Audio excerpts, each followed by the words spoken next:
வாழை பார்க்கும்போது மட்டும் தான் எனக்கு தெரிஞ்சு எங்கேருந்து நம்ம எங்கே வந்திருக்கோம்ல, இது வந்து புரியல. அப்படியே ஒரு மாதிரி கன்ஃப்யூஸாக இருந்துச்சு, கண்ணெலாம் தேங்கிச்சு, அழுக வந்துச்சு. ஒரு எடிட் பார்த்துட்டு நான் வந்து எனக்குள்ளே ரொம்ப ஃபீல் பண்ணி ரொம்ப நாள் அமைதியாகவே இருந்தேன்னா வாழை தான். அதுக்கு ஒரே காரணம் என்னென்னா, இந்த இந்த எண்டுக்கும் இந்த டேவுக்கும் அந்த டேவுக்கும் பிப்ரவரி அந்த 99 பிப்ரவரி 22 அந்த டேவுக்கும் இந்த டேவுக்கும் உள்ள லாங் டிஸ்டன்ஸையும், இதுக்கு இடையில நான் சந்தித்த மனிதர்களையும், அவர்கள் எனக்கு கொடுத்த ஆதரவு, வலி, பெயின் இது எல்லாமே நினச்சி பார்க்கும்போது தெரில, ஒரு மாதிரி வாழ்ந்து முடித்த மாதிரி ஒரு அனுபவம் வந்து இந்த உண்மையை சொன்னதுனால நம்ம வாழ்ந்து முடிச்சிட்டோம் அப்படிங்கிற மாதிரி ஒரு ஃபீலிங் வந்துடுச்சு. அப்படியே ஒரு படம் தான் வாழை. இதுக்கப்புறம் என்ன படம் எடுத்தாலும் ஏதாவது என்னோட பெஸ்ட்டுன்னு சொன்னாங்க. என்னோட பெஸ்ட்டாக இன்னொரு படம் எடுக்க நான் ட்ரை பண்ணுவேன். பெஸ்ட்டாக இன்னொரு படம் எடுக்க ட்ரை பண்ணிக்கிட்டே இருப்பேன். ஆனால் என்னோட என்ன சொல்கிறது, என்னோட உச்சபட்ச கண்ணீர்னா அது வாழை தான். பெஸ்ட்டாக ஒரு படம் எடுக்க ட்ரை பண்ணுவேன். என்னோட உச்சபட்ச கண்ணீராக வாழை தான் நான் பார்ப்பேன். இதுக்கு மேலே நான் எந்த படம் எடுத்தாலும் அழுக வராது எனக்கு. எந்த படம் எடுத்தாலும் எனக்கு ஃபீல் வராது. இந்த படத்தை எடுத்துட்டோம் அப்படிங்கிறதுக்கு இதுக்கு திராணி கொடுத்த என்னோட இயக்குனருக்கு எவ்வளோ நன்றி சொன்னாலும் பார்த்தாது. இப்போ என்னோட கதையை, என்னோட அழுகையை, என்னோட உழைப்பை, என்னோட என்ன சொல்கிறது பரிதவிப்பை படம் பண்ணுவதற்கான சக்தி இருக்குல்ல. ஒரு டைரக்டருக்கு எல்லா கிராஃப்ட்டும் பிடிபட்டுருமா? ஒரு டைரக்டருக்கு தன்னை பற்றியே உரிச்சு காட்டுறது முடியுமா அப்படின்னு நிறையவே கேள்வி கேட்பாங்க. நான் இனி உரிச்சு காட்டுறதுக்கான ஸ்பேஸை எனக்குள்ள வலிமையாக கொடுத்தது என்னோட இயக்குனர். அவருக்கு ரொம்ப ரொம்ப நன்றி. ஏன்னா அதை யோசிக்கவே முடியாது. ஏன்னா இதுதாண்டா ஆர்ட்னு சொல்லி ஒவ்வொரு டைம் நான் அவட்ட அழுகும் போதெல்லாம் இதுதாண்டா ஆர்ட், இதை பண்ணுறா, முதல்ல இதை பண்ணுறா, நீ என்னடா பண்ணிட்டு இருக்க அப்படின்னு கேட்கும்போது அப்போ தான் என்னோட கண்ணீர் எல்லாமே கலையாக தெரிய ஆரம்பிச்சிச்சு. என்னோட அழுகை எல்லாமே கலையாக தெரிய ஆரம்பிச்சிச்சு. அப்படி அதெல்லாம் சேர்ந்து படமாக எடுத்துட்டோம். இந்த படம் எனக்கு என்ன சம்பாதிச்சு கொடுக்க போதெல்லாம் தாண்டி திலீப் மாஸ்டர் விவேக் திலீப் மாஸ்டர் ரெண்டுத்தையும் மேலே கூப்பிடுறேன். அந்த எமோஷனல் தான் இந்த படம் வந்து எனக்கு கொடுத்துச்சு. ஏன்னா அது சாருக்கு இந்த படம் என்னோட காணிக்கைன்னு சொல்லலாம். நான் வந்து கடவுள் நம்பிக்கை இல்லை, என்னோட ப்ரெசென்ட் என்னோட டெடிகேஷன். இந்த படத்தை வந்து நான் ட்ரிபியூட் பண்ணது வந்து என்னோட இயக்குனருக்கு தான் ட்ரிபியூட் பண்ணுறேன். ஏன்னா இந்த படத்துக்குள்ளே தப்பித்தல்னு ஒன்று இருக்குல்ல, இந்த படத்துக்குள்ள நான் சேர்ந்த இடம் ஒன்று இருக்குல்ல, அது ரொம்ப என்ன சொல்கிறது, எனக்கு அவங்க ராம்சார் நம்ம என்ன கொடுக்க போகிறோம் அப்படின்னு ஒன்று பண்ணிட்டே இருந்துச்சு. ஏதாவது ஒன்று கொடுக்கணும் அப்படின்னா இந்த படம் தான் அவருக்கு.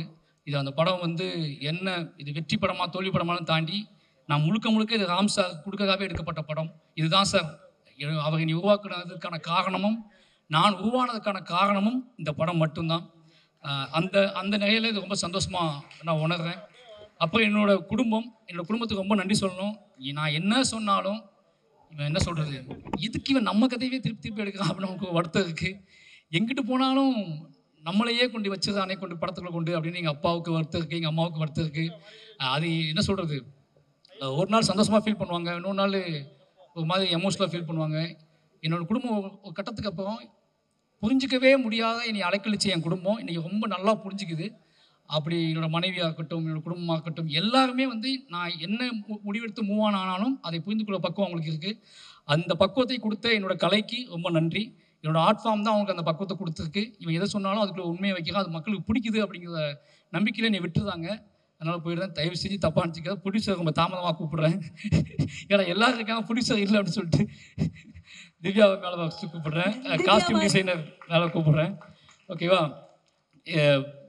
இதுதான் ரொம்ப எமோஷனலான விஷயம். நாங்கள் ஷேர் பண்ண வேண்டிய விஷயம் இதுதான். நாங்கள் ஆல்ரெடி எல்லாமே பேசிட்டோம் வீடியோவில். டேய் நீ இவனை கூப்பிடவே இல்லைடா, அவனை கூப்பிடவே இல்லையே. அப்போ அவன் கோச்சிக்கோல நவ்வி ஓகே தூங்கிட்டாளா, பிரியாணி சாப்பிடுவே. ஓகே ரொம்ப சந்தோஷம். ஐயோ ஆமாம், அது வேறு. அவங்க குமார்ண்ண ஆர்ட் டைரக்டர், கபிலன், சுரேன். ஓகேங்களா, எல்லாம் ஸ்டேஜுக்கு வாங்க. ரொம்ப நன்றி. எல்லாருமே நிச்சயமாக வந்து படம் ஆரம்பிக்கும் போது இது டயட்டோட கதான்னு தெரிஞ்சு எல்லாருமே நான் என்ன திட்டினாலும் வாங்கிக்கிட்டு வேலை பார்த்தாங்க. அவங்க அத்தனை பேருக்குமே நன்றி. ஏன்னா நான் மற்ற படத்துலையாவது என்கிட்ட வந்து விளக்கம் கொடுப்பாங்க. இப்போ குமார் ஆர்ட் டிபார்ட்மெண்ட்டை நான் உங்களுக்கு சொல்கிறேன் அப்படின்னா செல்வம் அது வராது செல்வம் அப்படிம்பாங்க. இந்த படத்தில் இவன் வேறு ஏன் கதை மானே அப்படின்னு சொல்லிட்டு அதுக்கு வேலை பார்த்து கொடுத்தாங்க. அத்தனை பேர்த்துக்குமே ரொம்ப நன்றி. கடைசியாக ஃபைனலாக சொல்லணும் அப்படின்னா திலீப் மாஸ்டர் இந்த படம் எடுத்து முடிச்சுட்டு ஹாட் ஸ்டார் வந்து கேட்டாங்க, இது தியேட்டரிக்கல் பண்ண போறீங்களா, ஓடிடி பண்ணலாமா, என்ன பண்ணலாம், யார் நீங்களே ரிலீஸ் பண்ணுறீங்களா, என்ன பண்ணலான்னு கேட்கும்போது எனக்கு கொஞ்சம் பயம் இருந்துச்சு. ரஞ்சித் அண்ணன்ட்ட கேட்டேன், தானு சார்ட்ட கேட்டேன், எல்லாத்தையுமே கேட்டேன், என்ன பண்ணலான்னு கேட்டேன். டேய் இது பார்த்துக்கோ, உன் முடிவு இவ்வளோ கஷ்டப்பட்டு வந்திருக்க, ஏன் முடிவு எடுத்துக்கோ அப்படின்னு சொல்லி. ஆனா எனக்கு என் மனைவிட்ட கேட்டேன், நம்ம பேர்ல தான் அது வரணும், சர்டிஃபிகேட் வந்து நம்ம பேர்ல தான் வாங்கணும் அப்படின்னு சத்தியம் வாங்கிட்டாங்க. நீ என்ன பண்ணுவியோ தெரியாது, நீ வீட்டை வைப்பியோ நாட்டை வைப்பியோ தெரியாது, சர்டிஃபிகேட் நம்ம பேர்ல தான் வரணும் அப்படின்னு சொன்னாங்க. அப்போ நான் சொன்னேன், சார் கொஞ்சம் டைம் கொடுங்க, சர்டிஃபிகேட் என் பேர்ல தான் வரணுமா, நவி ஸ்டுடியோஸ் தான் வரணுமா, அதனால வந்து நானே இந்த படத்தை வாங்கிக்கிறேன், கொஞ்சம் டைம் கொடுங்கன்னு கேட்டேன். பிரதீப் சாரும் சரி, நகன் சாரும் சரி, கிருஷ்ணன் குட்டியும் சரி, எல்லாருமே அதுக்காக வெயிட் பண்ணாங்க. சரி சார் நீங்கள் எப்போ சொல்கிறீங்களோ அப்போ ரிலீஸ் பண்ணலான்னு சார்னு சொல்லி கொஞ்சம் கொஞ்சமாக அதுக்கான ஏற்பாடுகள் பண்ணிட்டு இருந்தோம். தனியாக பண்ணலாமான்னு யோசிச்சுட்டு இருக்கும்போது ஒரு நாள் பைசன் ஷூட்டிங் ஸ்பாட்டுக்கு திலீப் மாஸ்டர் வந்தார். வாழை ரெடி ஆகிடுச்சான்னு கேட்டால் பார்த்தாரு. படம் பார்த்தோன்னே அவருக்கு ரொம்ப பிடிச்சிருச்சு. வந்து வெளியே வந்தோடனே ஒரு மாதிரி எமோஷனலாகவே இருந்தார். என்னங்க பிளான் அப்படின்னு கேட்டார். தெரில, நம்மளே ரிலீஸ் பண்ணணும், தேட்டருக்கு தான் கொண்டு வரணும் அப்படிங்கும்போது நான் கூட வரேன், நானே பண்ணுறேன் கூட வந்து நம்ம ரெண்டும் சேர்ந்து பண்ணிடலாம் உடனே அப்படின்னு சொல்லிட்டு அன்றைய நாளில் இருந்து எதுவுமே கேட்காம என் கூட சேர்ந்து வேலை செய்ய ஆரம்பிச்சிட்டாரு. அப்போ தான் எனக்கு வந்து பயங்கர நம்பிக்கையாக இருந்துச்சு. நம்ம சினிமாவுக்குள்ளே நம்ம வந்து நம்ம பேர் எடுத்து இப்போ இவ்வளோ டேரக்டர்ஸ் வந்தாங்களே, நிறைய பேர் கேட்டாங்க. ரஞ்சிதன் கேட்டார், டேய் எல்லாத்தையும் 820 அப்படின்னு சொல்லி கேட்டார். எல்லாருமே என்னோட படைப்புக்காக வந்தவங்க அப்படிங்கிற பெருமை இருக்குல்ல, அது பயங்கரமாக இருக்குது. என்னோடய படங்கள் உங்களுக்கு பிடிச்சிருக்கு, என் படங்களில் ஏதோ உண்மை தென்பட்டுருக்கு, இந்த பையனுக்காக போய் பேசலாம், இந்த பையனுக்காக போய் இப்போ பார்த்தீங்கல்ல கர்ஜித்துட்டு போனார்ல மிஸ்கின் அண்ணன் அப்படி பண்ணார்ல, அதுக்கான காரணம் ஒரே காரணம் தான், இவனுங்களுக்காக பேசலாம், அது வந்து எவ்வளோ நாள் தாங்கணும் முடிவு பண்ணதுக்கு நம்ம படைப்புகள் வழியாக அவங்கள நம்ம டச் பண்ணியிருக்கோம் அப்படிங்கிறது ரொம்ப பெருமையாக இருக்குது. இந்த நேரத்தில் வந்த என்னோட சக இயக்குநர்கள், ப்ரொடியூசர்ஸ், நடிகர்கள், நான் கூப்பிட்டு வந்த நடிகர்கள் எல்லாத்துக்குமே ரொம்ப நன்றி. ஏன்னா எனக்கு தெரியும் உங்களோட வேலை நேரம் எவ்வளோன்னு தெரியும். அதெல்லாம் தாண்டி அவனுக்கு போவோம், இந்த படத்தை அவனுக்கு சப்போர்ட் பண்ணுவோம், அவனுக்காக இந்த டயத்தை செலவு பண்ணுவோம் நீங்கள் முடிவு பண்ணதுக்கான காரணம் எல்லாத்துக்குமே ரொம்ப நன்றி. எங்கள் டீம் பார்க்க யாராவது விட்டுருந்தால் மன்னிச்சுக்கோங்க. ஹாட் ஸ்டாருக்கு ரொம்ப ரொம்ப நன்றி. ஏன்னா அவங்க பிலீவ் பண்ண நாள்லேருந்து இது தொடங்கிச்சு. எல்லாருக்கும் மெயின் காரணம் எல்லாருமே என்னை ஒருத்தர் பிலீவ் பண்ணாங்க, எனக்காக வேலை பார்த்தாங்க. இன்றைக்கி வந்திருக்கவங்க எனக்காக வந்தாங்க. உங்கள் எல்லாரும் நம்பிக்கையை காப்பாற்றக்கூடிய படங்களை தொடர்ந்து எடுத்துகிட்டே இருப்பேன். இந்த அப்படி ஒரு படமாக வாழை இருக்கும். நிச்சயமாக வாழை என்னை பற்றி புரிந்து கொள்வதற்கு யாரா இவன் இதே திருப்பி திருப்பி பேசிகிட்டு இருக்கான் அப்படின்னு நிறைய பேர் கேட்டுட்ருக்காங்க. என்னதான் பிரச்சனை இவனுக்கு அப்படின்னு நிறைய பேர் கேட்டுட்ருக்காங்க. அவங்க எல்லாத்துக்கும் நீங்கள் எதுக்கு யோசிச்சுருக்கீங்க, நானே சொல்கிறேன் நான் யாருன்னு அப்படின்னு எடுத்த படம் தான் வாழை. நிச்சயமாக இந்த படம் உங்களுக்கு வந்து எல்லா கேள்விகளுக்கும் பதில் சொல்லக்கூடிய படமாக இருக்கும். நன்றி, வணக்கம். பத்திரிகையாளர்களுக்கு ரொம்ப ரொம்ப நன்றி. பரியகம் பெருமாள்லேருந்து, கர்னல்லேருந்து, மாமன்லேருந்து எவ்வளோ விஷயங்கள் இருந்தால் கூட இவனுக்கு ஏதோ ஒன்று பண்ணும், இவன் பேசுகிற உண்மை இருக்குன்னு நினச்சிக்கிட்டு திருப்பி திருப்பி எனக்கு சப்போர்ட் பண்ணிக்கிட்டு இருக்க அத்தனை பத்திரிகையாளர்களுக்கும் நன்றி. ஏன்னா நீங்கள் பரியகம்மானுக்கு முதல் படத்துக்கே நீங்கள் கொடுத்த ஆதரவு இருக்குல்ல, அதிலிருந்து இன்றைக்கி வரைக்கும் நீ பாதுகாக்கிற விதம் இருக்குல்ல, நிச்சயமாக சொன்னால் பத்திரிகை தான் நீ பாதுகாத்துக்குன்னே சொல்லலாம். அவ்வளோ எனக்கு சப்போர்ட்டிவாக இருக்கீங்க. அத்தனை பத்திரிகையாளர் நண்பர்களுக்கும் நன்றி. அப்புறம் என்னோட ஊர் மக்கள், அவங்கள அவ்வளோ பற்றி ஏற்றணும்னா மேடை பத்தாது. என்ன சொல்கிறது, ரொம்ப நான் பரியேறும் பெருமாள்லேருந்து போட்டு அவங்களை டார்ச்சர் பண்ணிகிட்டு இருக்கேன். பரியேறும் பெருமாள் நடிச்சிருக்காங்க, கர்னல் நடிச்சிருக்காங்க, மாமல் நடிச்சிருக்காங்க. என்ன கூப்பிட்டாலும், என்ன கேரக்டர் கொடுத்தாலும், என்ன விஷயம் கொடுத்தாலும் ஓடுவாங்க, ஆடுவாங்க, பாடுவாங்க, ஏதோ பண்ணிக்கிட்டே இருப்பாங்க. அவங்க இல்லை அப்படின்னா நான் வந்து நிச்சயமாக வந்து என்னையால் வந்து எனக்கான படத்தை எடுத்துக்க முடியாது. நான் வந்து ப்ரொடியூசர்கிட்ட வந்து இப்போ எனக்கு நல்லா ஞாபகம் இருக்குது, பரியேறும் பெருமாள் ஷூட்டிங் அப்போ வந்து டிமான்சேஷன் ஸ்டார்ட் பண்ணிட்டாங்க.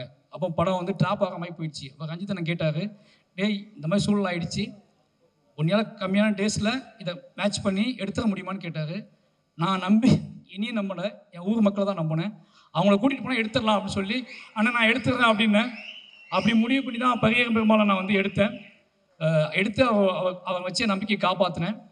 அப்படி ஒரு அன்னைக்கே ஃபஸ்ட்டு படத்தில் சினிமா முதல் ஆக்ஷன் சொல்கிறதுக்கு முன்னாடியே எனக்கு பெரிய நம்பிக்கையாக இருந்த என்னோட ஊர் மக்களுக்கு, புளியங்குளம் கிராம மக்களுக்கும், சுற்றி இருக்கிற என்னோட வட்டார மக்களுக்கும், ஒட்டுமொத்த மண்ணின் மக்களுக்கும் இந்த நேரத்தை நன்றி சொல்லிக்கிறேன். அவங்களை எல்லாம் அவங்க வாழ்வை பிரதிபலிக்கக்கூடிய இந்த படமாக, அவங்களை பெருமைப்படுத்தக்கூடிய படமாக இந்த படம் இருக்கும்.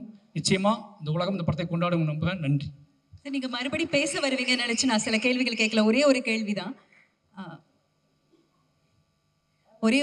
தான் சார் இருக்கு, வேற எதுவும் இல்லை. நிச்சயமா அப்போ ரெட் ஜெயின் நேரத்தை நன்றி சொல்லணும். நான் வந்து ஒரு எமோஷனில் இருந்தால் கேப்பிட்டு பேசிகிட்டு இருக்கேன். எனக்கு கீழே ஓடின்னு போகணுன்னு ஆசையாக இருக்குது. கீழே போய் அடுத்து ரஞ்சித்தன் என்ன பேசுவார், மை குட் ஃப்ரெண்ட் நெல்சன் என்ன பேசுவார், அண்ணன் சூரியன் என்ன பேசுவார் அப்படின்னு பார்க்க ஆசையாக இருக்குது. வெற்றி சார், ரெட் ஜெயின் அவங்க ஏன் இந்த படத்தை வாங்கினாங்க அப்படின்னா, அந்த படத்தை வந்து நாங்கள் ரிலீஸ் பண்ணி தரேன்னு சொன்னாங்கன்னா, மாமன்னன் ஷூட்டிங் போயிட்டு இருக்கும்போதே நான் வந்து வாழையோ படத்துக்கு ஷூட்டிங் போவேன்னு சொல்லிட்டேன். அப்போவே அந்த வாழை படத்துக்கு அவங்களுக்கு ஒரு நெருக்கம் ஸ்டார்ட் ஆயிடுச்சு. ஏன்னா அவங்க கண்ணு முன்னாடியே ஷூட் பண்ண வாழையை அவங்களையும் உட்கார வச்சுக்கிட்டு உதய் சார் திருநெல்வேலியை கூப்பிட்டு உட்கார வச்சுக்கிட்டே வாழையை ஷூட் பண்ணேன். அவர் பார்த்துட்டே இருந்தார். எடுத்து முடிச்சோடனே சார் இந்த படத்தை ரிலீஸ் பண்ணி கொடுத்துருவீங்களா அப்படின்னு கேட்டேன். அன்னைக்கு கேட்டது ஃபர்ஸ்ட் நாள் ஷூட்டிங்கில் கேட்டது. அதை வந்து கரெக்டாக அன்னைக்கே வந்து நான் பண்ணி கொடுத்த மாதிரின்னு சொன்னார் சார்ன்னு சொன்னார். அவருக்கு ரொம்ப நன்றி அர்ஜென்ட்டுக்கு. ஏன்னா இப்போ நான் எப்படி இருக்குன்னா, நான் என்ன பண்ணாலும் போய் இந்த மாமன் கொடுத்த வெற்றி அப்படிங்கிறது நான் எப்போ வேணாலும் போய் அர்ஜென்ட்டுக்கு போய் இந்த இது பண்ணுறேன் இதை வாங்கிக்கோங்க அப்படின்னு சொல்கிறக்கூடிய இடத்துக்கு ஒரு நம்பிக்கைக்கு என்னை கொண்டு வந்திருக்காங்க. எப்போவுமே எனக்கு ஆதரவு கொடுத்துட்டு இருக்க அர்ஜென்ட்டுக்கும் மூர்த்தி சார், ராஜா, மொத்த டீமுக்குமே ரொம்ப ரொம்ப நன்றி. சார், அதாவது இந்த படம் நீங்க எடுக்கும் பொழுது நான் முன்னாடியே கேட்டது தான், எமோஷனலி நீங்க எந்த அளவுக்கு பேலன்ஸ்டா இருந்தீங்க? அடிக்கடி நீங்க மருத்துவமனை செல்ல வேண்டிய ஒரு கட்டாயம் கூட ஏற்பட்டுச்சு அப்படின்னு கேள்விப்பட்டோம். அது உண்மையா? அதை பத்தி சில விஷயங்கள். இல்லை அது ஒன்றும் இல்லை. திருப்பி அந்த 10 டேஸ் அந்த கிளைமாக்ஸ் எடுக்கும்போது மட்டும் கொஞ்சம் பேனிக்காக இருந்துச்சு எனக்கு. அது வந்து யார்கிட்டையும் ஷேர் பண்ண முடியல, யார்கிட்டையும் சொல்ல முடியல. அந்த விஷயம் மட்டும் தான் இருந்துச்சு. அப்போ தூக்கம் இல்லாமல் இருந்துச்சு, அவ்வளோதான். பட் அது ஏன் அப்படிங்கிறது படம் பார்க்கும்போது எல்லாம் புரிஞ்சுக்குவாங்க. ரொம்ப நன்றி. நிச்சயமா sir. Thank you so much. And